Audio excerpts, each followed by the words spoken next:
Tema uno: Derecho civil. ¿Qué debemos entender por derecho antes de empezar a comprender lo que es derecho civil? En el Digesto Celso nos dice que derecho es el arte de lo bueno y lo justo.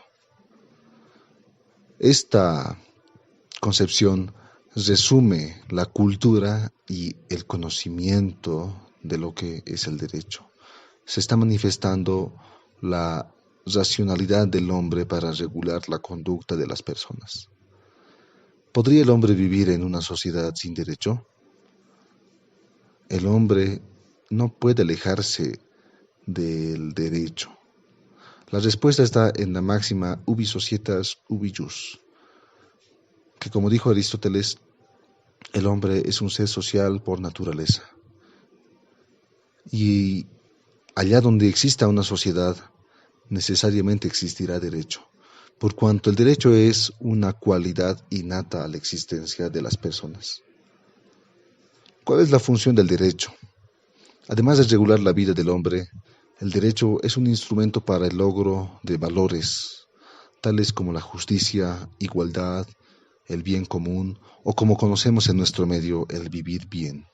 Valores que, siendo abstractos, logran una materialización con la aplicación del derecho. Esta situación es vital porque la voluntad individual de las personas muchas veces e históricamente se impuso, causando desorden y caos dentro de las sociedades. Por eso es fundamental que exista una fuerza superior a la voluntad de las personas que imponga una determinada conducta prescrita en una norma que regule las actividades de las personas. ¿Cuáles son las corrientes que explican el origen del derecho? Tenemos el justnaturalismo, el justpositivismo, el justmarxismo entre las más importantes. El justnaturalismo, en su acepción teológica, nos dice que frente a la lex naturalis se encuentra la ley humana, que deriva de la voluntad del legislador humano.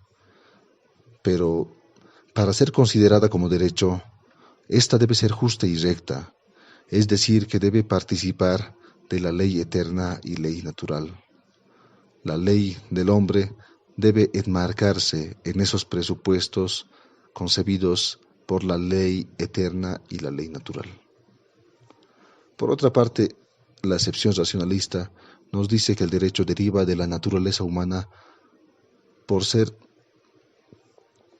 la construcción de la razón humana. La razón nos dice que ésta debe primar antes que la fuerza. Y como bien se dijo al principio, los tiempos iniciales de las sociedades primitivas imperaba el caos, imperaba el desorden, porque no existía el imperio de la razón. Imperio de la razón que se traduce hoy y se plasma en el imperio de la ley. El justpositivismo, por otra parte, nos dice que el hombre debe de comportarse como está prescrito en una ley que ha sido elaborada por una autoridad competente y que al mismo tiempo tiene validez porque se encuentra vigente. Inicialmente, la premisa máxima del justpositivismo nos daba a entender que una norma solo tiene validez cuando encuentra otra norma superior que le fundamenta. Metafóricamente, una norma superior es el fundamento de una norma inferior. Y el justpositivismo es parte o explica el origen del derecho sencillamente porque el derecho como tal nace a partir de una norma suprema que establece un ordenamiento jurídico. El justmarxismo. El derecho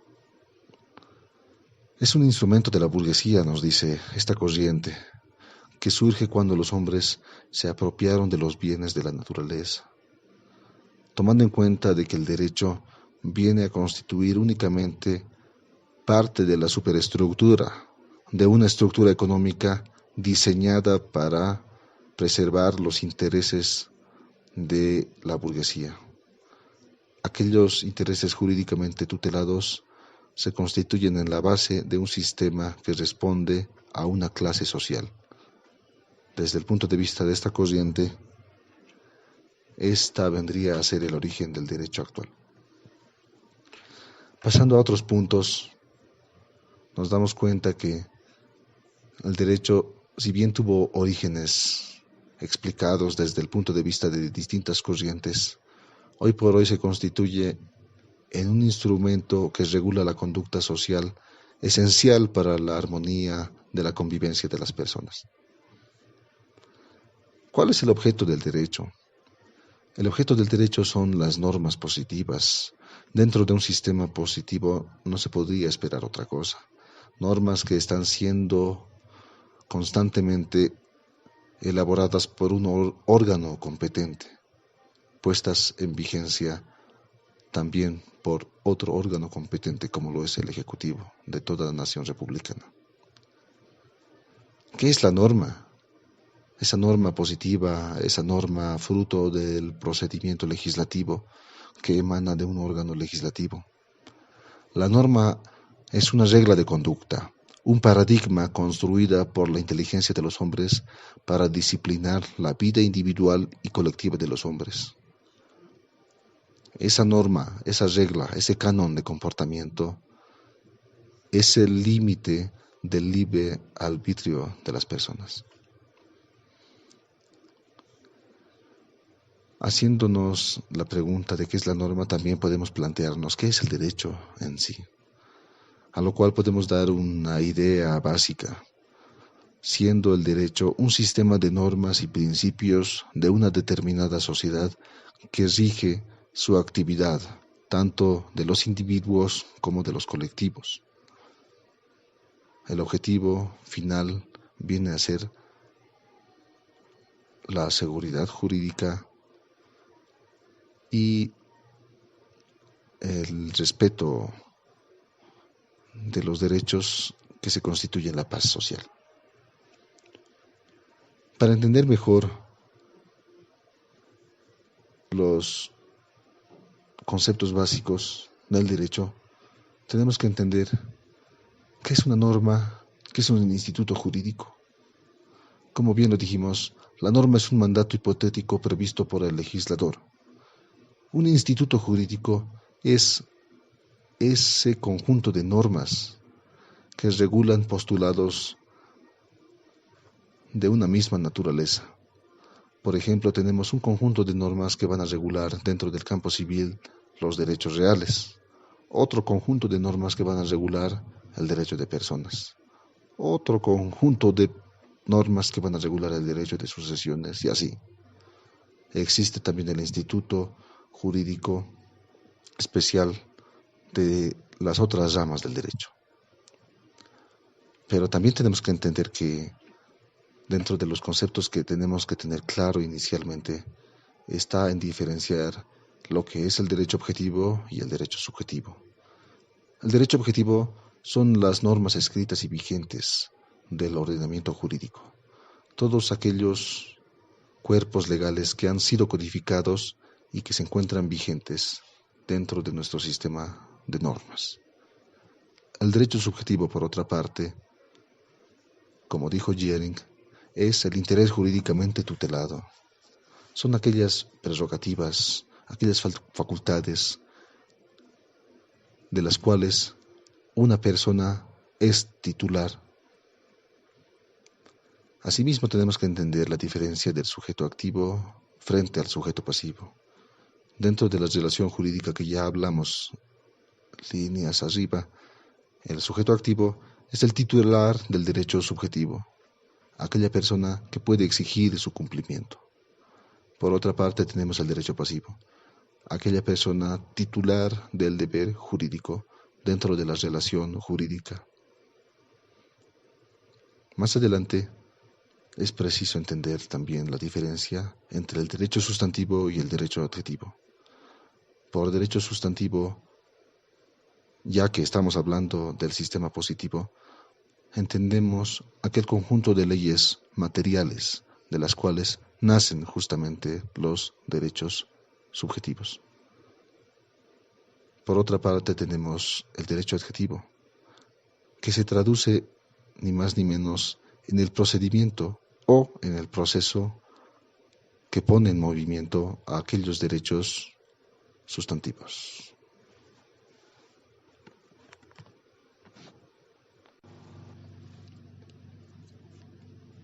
Los elementos de las relaciones de derecho se constituyen en tres: el sujeto, el objeto y el nexo. El sujeto es aquel ente reconocido por el ordenamiento jurídico positivo que tiene la cualidad de ser el titular de relaciones jurídicas, aquel a quien se le reconoce poder de voluntad para la satisfacción de su propio interés. Las personas colectivas, por otra parte, aquellas que son reconocidas por el derecho, tienen prerrogativas para ser y fungir como titulares dentro de estas relaciones jurídicas. El objeto son aquellos bienes jurídicos sobre los cuales recae el objeto de las relaciones de derecho, que no necesariamente son cosas, ya que desde la doctrina clásica francesa pueden ser también conductas de hacer o no hacer. Esto se lo ve ampliamente en la rama del derecho de obligaciones. Nexo. El nexo jurídico es el lazo de derecho, donde se materializan las prestaciones y contraprestaciones de los sujetos activo y pasivo de la relación jurídica. Aquí se interactúa a partir de un objeto de derecho, que como bien se dijo, son cosas o también actividades humanas.